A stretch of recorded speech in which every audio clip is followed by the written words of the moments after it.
What's up, fam? Welcome to the Divergent Comics YouTube channel. I'm your host, Gary, and today I'm going to be bringing you a theory video on the MCU Phase 4. Today, I want to really dive into some ideas that I have based off of watching Doctor Strange in the Multiverse of Madness.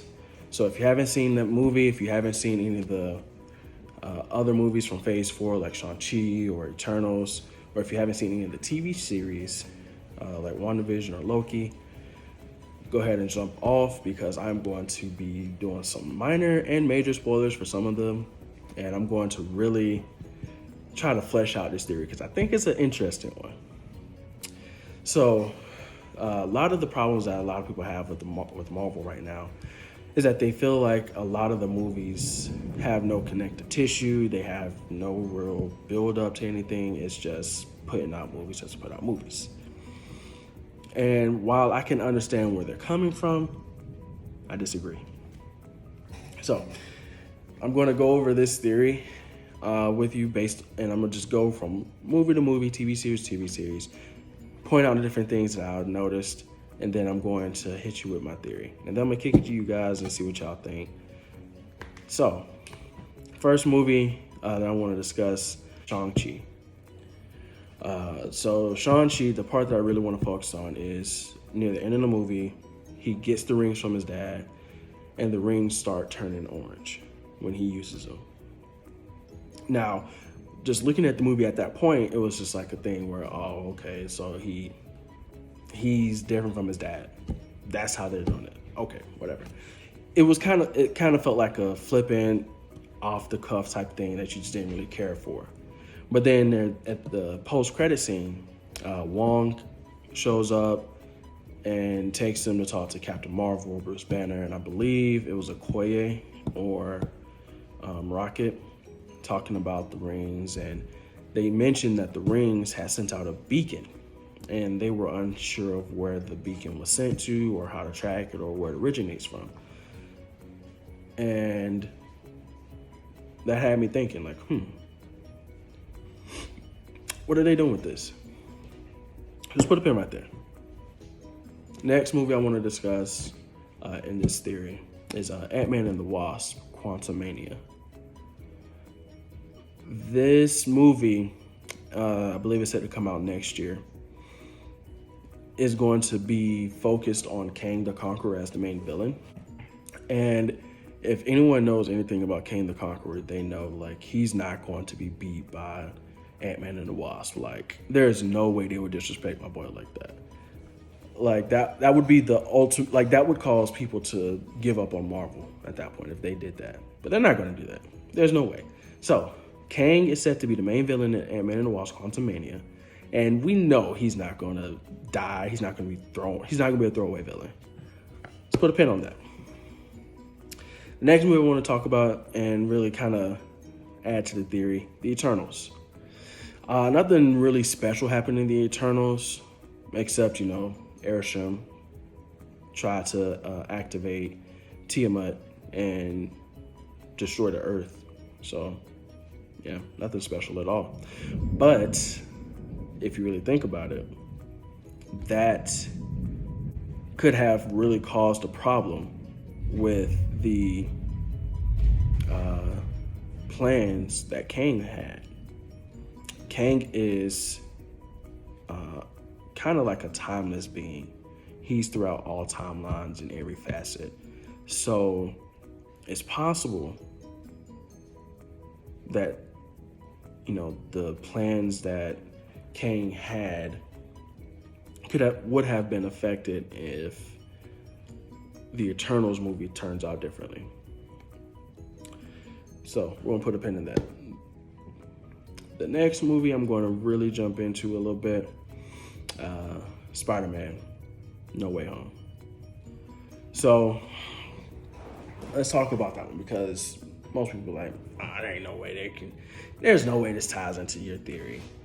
Now, mind you, so far we've talked about the rings, we've talked about Kang the Conqueror, and we've mentioned about the Earth being preserved from destruction. Those things don't necessarily all seem to have some the same connective tissue, but bear with me. So in Spider-Man No Way Home, y'all remember Peter Parker wanted to have the life of Peter Parker along with the life of Spider-Man, but only the group of people that he cares about knowing that he's Spider-Man. So it caused a problem with the spell that Doctor Strange tried to cast, which ended up causing a tear in the timeline where people from other universes were being brought in. So if you think about the theory that I'm having, or I'm talking about with Kang being kind of like the focal point, we're going to put a pin in this, because Spider-Man No Way Home dealt with multiple timelines, multiple universes merging together. Now, let's go to Doctor Strange.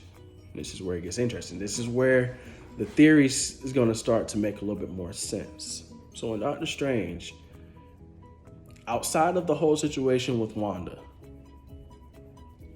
and mind you, the story plot for Wanda doing what she did makes more sense when you look at it from this angle. She can't travel the multiverse. She has to dreamwalk to be able to travel the multiverse. She wanted to get America Chavez so she can just go to any universe that she wanted to without having to dreamwalk. So if we look at it like this, during the whole battle at the Illuminati's headquarters, Wanda has dreamwalked into that universe. I want to say it was like 893 universe Wanda. But one of the things that was key is that they kept mentioning, the Illuminati kept mentioning, we want to stop incursions. We want to stop incursions. Doctor Strange, you are the threat because you cause incursions. So, and then at the end, you got Cleo showing up and she says, I need your help. And she takes him to the dark dimension. Now, I'm gonna put a pin in that. Talking about incursions, talking about the dark dimension, talking about dream walking, all that stuff. Weird stuff. There's no connective tissue with anything else that we've discussed so far. So you think. I'm gonna put a pin in that, and I'm gonna tell you about, if you don't know, about the 2015 event from Marvel called Secret Wars. Now, in that event, they dealt with incursions, and the incursions would be a situation where an Earth, like for example, if our Earth and let's say Mars was a different Earth, collided together and destroyed, an incursion. So essentially it would be two Earths on the path towards each other about to collide, and every life would be lost on both planets.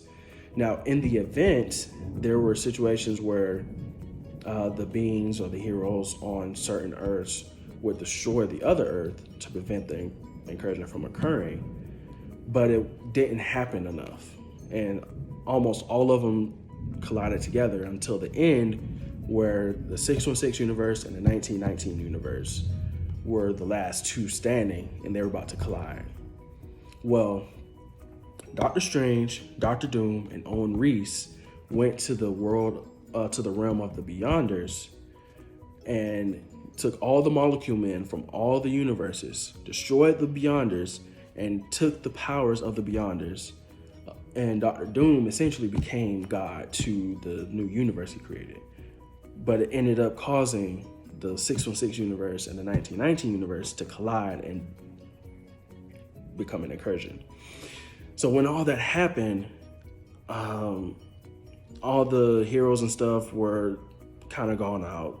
A big battle ensued, and it ended up with Doctor Doom and Mr. Fantastic fighting to regain control. Reed won, and he eventually created the universe again. But the key was, when that happened, it allowed Marvel to bring all the different characters from their different universes that they really wanted in the main Marvel continuity, into that universe. So let's put a pin in that. The Incursions, Secret Wars 2015 allowed Marvel to bring all their characters into the same continuity. Now, let's pause, put all that to the side. We got the pins. Now let's start on the TV series. First, we're gonna start with WandaVision. Now, WandaVision really showed the grief and really the power of Wanda Maximoff as the Scarlet Witch. And most people look at, especially if you've seen Doctor Strange, look at the events that happened in WandaVision as what was culminated in Doctor Strange. But I don't think so. I think that when Wanda did what she did in WandaVision, that came to fruition even more in Doctor Strange. She started causing issues in the multiverse. So we're gonna put a pin on that. So Wanda caused issues in the multiverse. Second, Loki. Now, Loki really dove into the multiverse, really dealt with variants, dealt with timeline changes, all that stuff. When Loki ended, the last episode really dealt with He Who Remains. Now, He Who Remains is a variant of Kang the Conqueror. I believe he's the oldest one, the one that actually has lived all the lives from Kang through Iron Lad, through Ramatut, all those. So He Who Remains was at the end of Loki. He was the one that told them, essentially, you kill me, my barons are going to go crazy. They're going to try to take over. I'm the one that's holding order. And then as soon as that happened, the branches started to happen in the timeline. So we're going to put a pin in that. Next, we got Falcon and the Winter Soldier. Now, you say, there's no way. But if you really look at Falcon and the Winter Soldier, it really added new characters and new plot lines that can be dove into later when I get further into my theory. So we're gonna put a pin in that. Then we got What If, which really dealt with all the different scenarios that can happen in any universe. Really dove into the multiverse idea again. Put a pin in that. We got Hawkeye, added more characters, expanded the roster of the MCU, added more lore. I'm gonna put a pin in that. And then the final show, Moon Knight, really dove into the deities that haven't been discussed in the MCU. I'm gonna put a pin in that.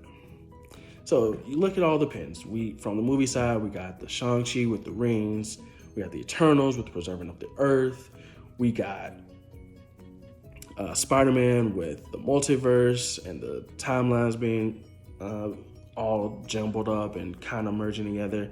Then we got the Incursions with Doctor Strange. You got TV side, you got the WandaVision with the multiverse being tempered with.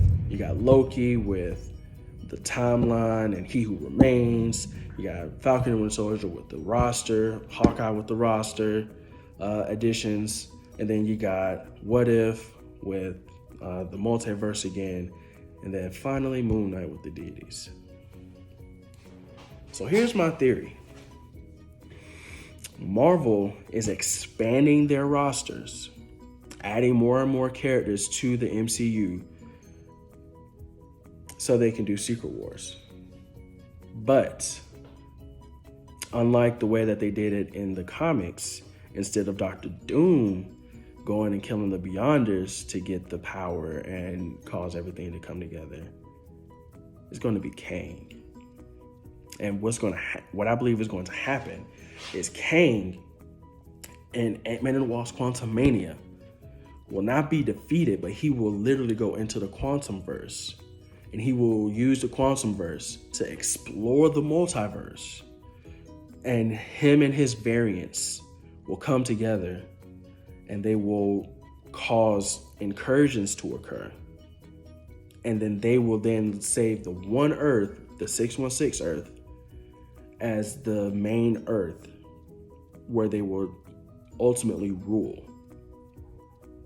And then that will be how, at the end, that'll be how we get characters like, or heroes like the X-Men and the Fantastic Four, and maybe even Midnight Suns, all those different characters from all over the multiverse, all over the MCU universe, all into one connective continuity.